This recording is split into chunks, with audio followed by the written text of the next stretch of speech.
Assalamualaikum warahmatullahi wabarakatuh. Perkenalkan, nama saya Indrian Fauzi Cayarto dari kelas Ilmu Komunikasi B Pagi. Di kesempatan kali ini saya akan membahas tentang pengertian dan syarat rukun nikah. Oke, pertama-tama mari kita panjatkan puji syukur atas kehadirat Allah Subhanahu wa taala yang telah memberikan rahmat serta karunia-Nya kepada kita semua sehingga saya dapat menyelesaikan makalah ini dengan tepat pada waktunya. Makalah ini disusun berdasarkan individu yang saya diberikan oleh dosen mata kuliah agama Islam yang berisikan tentang pengertian hal-hal mengenai syarat dan rukun dalam pernikahan. Pernikahan merupakan salah satu masa dalam hidup yang bisa dilakukan seorang muslim setelah menemukan pasangan hidup dan telah siap secara mental maupun finansial. Jika sudah merasa mampu dan matang secara emosional, seseorang dapat menyempurnakan separuh agamanya dengan cara menikah. Menurut Undang-Undang Nomor 1 Tahun 1974 adalah ikatan lahir batin antara seorang pria dan wanita sebagai suami istri dengan tujuan membentuk keluarga atau berumah tangga yang bahagia dan kekal berdasarkan ketuhanan yang Maha Esa. Proses pernikahan biasanya berlangsung pada seorang setelah melewati pada masa remaja akhir sampai dewasa. Sebuah pernikahan akan menandakan mulai dewasanya seseorang di mata masyarakat. Pernikahan itu sendiri berawal dari sebuah hubungan cinta dan mulai adanya keinginan untuk mengikat atau berkomitmen. Harapan utama sebuah pernikahan adalah meraih kebahagiaan. Dengan perasaan kasih sayang dimiliki oleh masing-masing pasangan akan membuat sebuah hubungan menjadi harmonis yang nantinya akan berakhir dengan sebuah kebahagiaan. Selain harapan akan kebahagiaan, dalam pernikahan juga terdapat berbagai harapan lain seperti meneruskan keturunan, membentuk keluarga yang harmonis dan menjadikan pribadi yang lebih baik. Islam memposisikan pernikahan sebagai salah satu ibadah, maka persyaratan dan rukun pernikahan diperlukan agar tujuan dan disyariatkannya dapat tercapai. Dari pernikahan tersebut Allah menciptakan berbagai aturan khusus, di mana aturan tersebut adalah sebuah prosedur dalam pernikahan. Aturan tersebut antara lain adalah rukun nikah. Adapun rukun nikah tersebut adalah yang pertama pengantin laki-laki atau suami, yang kedua ada pengantin perempuan atau istri, ketiga ada wali, keempat ada 2 orang saksi, dan 5 ada ijab dan qabul. Syarat sah perkawinan di atas adalah aturan pokok yang harus terpenuhi supaya pernikahan yang dilakukan adalah pernikahan yang sah dan sah secara hukum, sehingga dan kewajiban yang berkenan dengan pernikahan dapat berlaku sesuai pasal 2 ayat 1 Undang-Undang Nomor 1 1974 bahwa pernikahan adalah sah apabila dilakukan menurut hukum masing-masing agama dan kepercayaan itu. Pada ayat 2 tiap-tiap perkawinan dicatat menurut peraturan perundang-undangan yang berlaku. Adapun dalil tentang syarat rukun nikah, sabda Rasulullah Sallallahu Alaihi Wasallam yang ditahrijkan Asy-Syafi'i riwayat dari sumber Ibnu Abbas berbunyi, la nikaha illa biwaliyin wa syahidaini adlin, yang dilatihkan berbunyi, tidak sah nikah kecuali dengan keberadaan wali dan 2 saksi yang adil.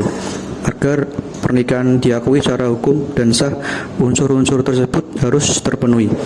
Jumhur ulama sepakat bahwa pernikahan tidak sah tanpa ada kejelasan mengenai saksi yang adil.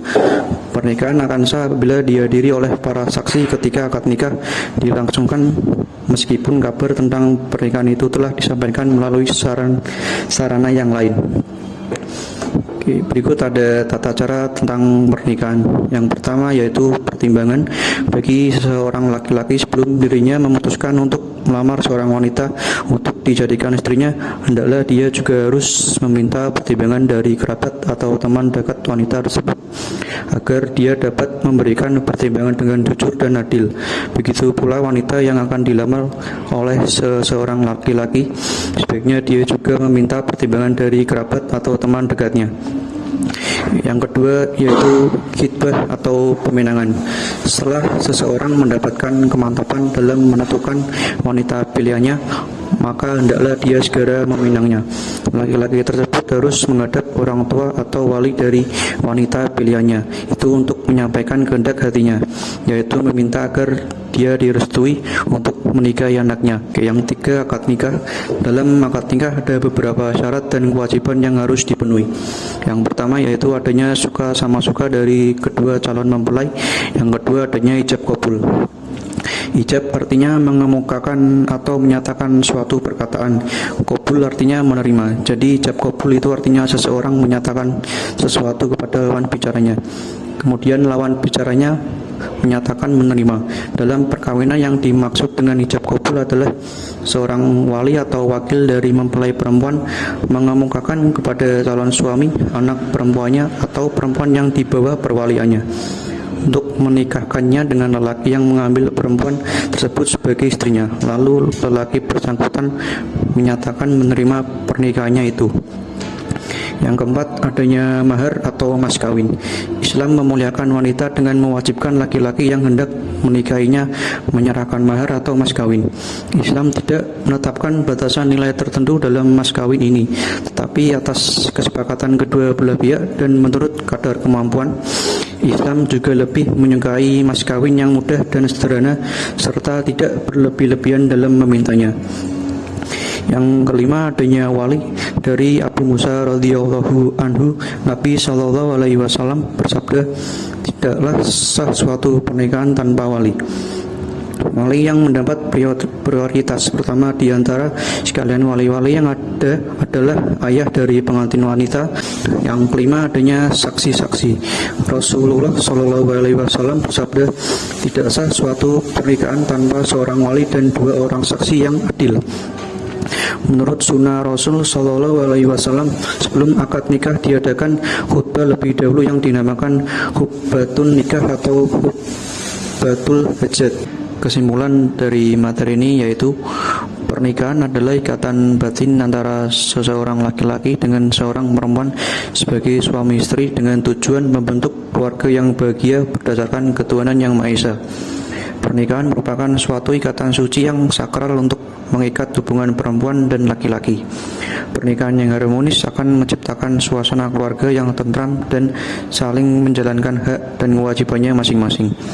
Sekian untuk materi ini, semoga yang saya sampaikan bisa bermanfaat untuk masyarakat.